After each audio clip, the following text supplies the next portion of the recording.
Your boss may think you are a stubborn person, but you might not be one. Your spouse may think you're very, very sensitive, but you truly might not be the one. Now, how do you know what is the truth about you, your team members, your close people? And can we have a mirror that can show this intangible aspect of personality in a clear way that you can really rely on? Yes, there is a method. There is a method in this madness. It's called graphology, handwriting analysis.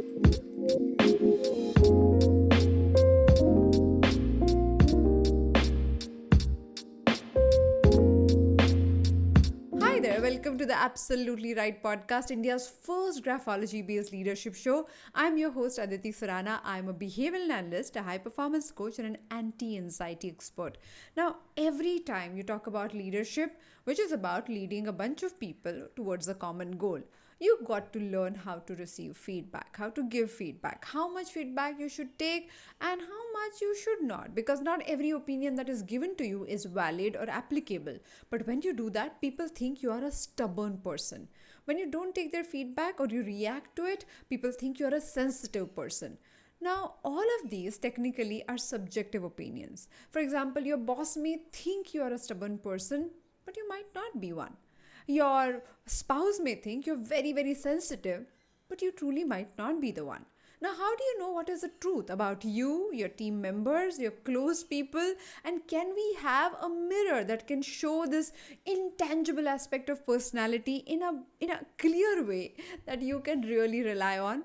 Yes, there is a method. There is a method in this madness. It's called graphology, handwriting analysis. Today we're going to look at the single letter D, D for drama queen, or not. We'll figure that out looking at your handwriting and talk about, are you truly sensitive to criticism, or are you a firm person, or do you get really, really stubborn about your own opinion, which means instead of doing what is needed, do you give importance to your own opinion, your own ego, and hold on to that opinion only because it is yours? Now, let's look at that by observing the letter D in your own writing. Now, you can analyze this for anybody and everybody. The rules are same, the same logic is applicable, but just make sure that you're not harsh while giving them feedback, because if they are sensitive to criticism, they might not like it. Pull out any notebook or notepad where you have scribbled something. If you don't have anything of that sort, then just take 2 minutes and write something right now. It's as simple as that. Do not copy, do not take dictations, just write spontaneously anything or everything that comes to your mind in this moment.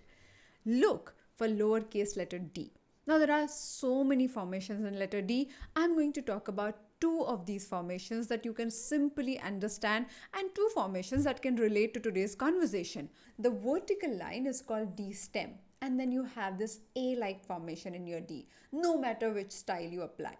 Now, the vertical line is what we're going to focus on because both the answers will be found in that D stem. Are you a person who is sensitive to criticism, or are you a stubborn person? Both of them are found in the same letter. Let's look at the vertical line. If you have a little loop in that vertical line, then let me tell you, it's a common formation. That's how most of us have learned the letter D. But for any reason, if that loop appears to be like an inflated balloon that is about to burst, then that shows sensitivity to criticism. A little loop is fine, let me repeat this. But if the loop is inflated, you can see the loop as big as the A formation, then you really know that this person is sensitive to criticism. Now, any feedback that comes in a polite manner, that is still fine. But if it becomes critical, if it becomes insulting, if it becomes harsh, then it is extremely difficult for this person, this writer, to process it. If the person is criticized in public, then it may take months and months for this person to recover from that humiliation. It is like touching somebody's sore thumb.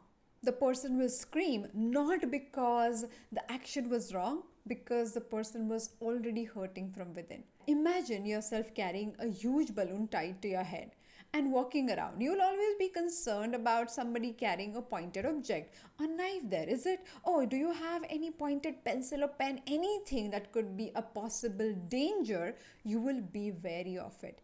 And that's what happens to people with sensitivity to criticism. The second formation is where we find the stubbornness stroke. Here, the vertical line, as it starts moving down, starts branching out, almost creating a gap between the two vertical lines.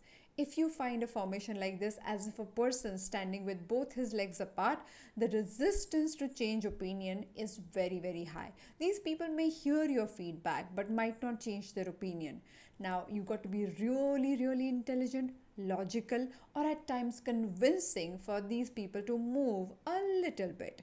And if you have a boss, a family member, a colleague, a child like that, then remember that dealing with this stubbornness becomes a big problem, because these people are not defending the point because they're logically correct. They're defending it because it is their opinion. This is more of like an ego trait where the person is trying to protect himself or his or her self-worth by holding on to the opinion, which is extremely difficult to change. So you may ask, Aditi, are you saying that by simply changing the letter D, I will change the way I take feedback?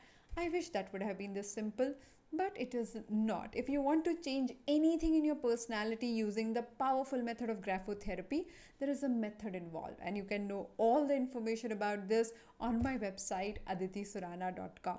If you don't know who you are, and you're going about your entire life trying and guessing and figuring things out and evaluating other people's feedback only because they are cooler or greater or more successful, then you are always in for a problem. It is difficult to believe in other people's ideas because every single person perceives things differently. It is as confusing as salt as per taste or namak swadanusar. You never understand what does that mean. Your taste might be completely different than someone else's, and you constantly keep guessing, and that guesswork can be detrimental.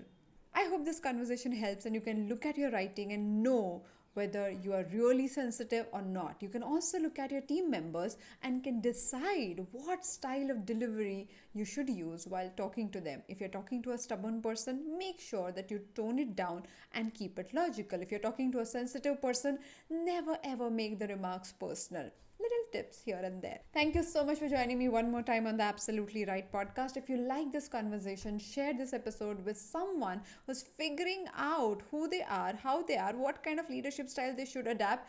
All these conversations really build deeper level of self-awareness. And if you're a regular listener, you already know what I'm talking about. And to know more about every service that we provide, you can check out my website, aditisurana.com. On Instagram, our handle is ADITI, Aditi Surana, SURANA.